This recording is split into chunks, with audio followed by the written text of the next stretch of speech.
রে ঝিমলি, তোর হলো? হ্যাঁ গো বৌদি, হয়েই এসেছে।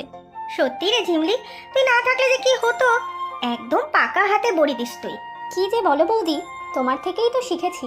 আর কোমর নিচু করে বসতে পারি না বেশিক্ষণ। আচ্ছা শোন, দুপুরে খেয়ে যাবি কিন্তু। না গো বৌদি, আজ হবে না। পুকুর পাড়ে বুড়িমার বাড়ি যেতে হবে। বুড়িমা অপেক্ষা করছে যে।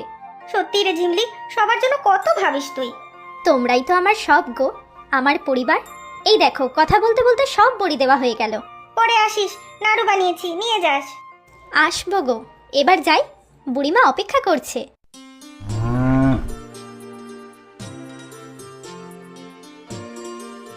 এই তো আসার সময় হলো রে মুখপুরি। গরুটা যে খিদের জ্বালায় ডেকে ডেকে মরে গেল।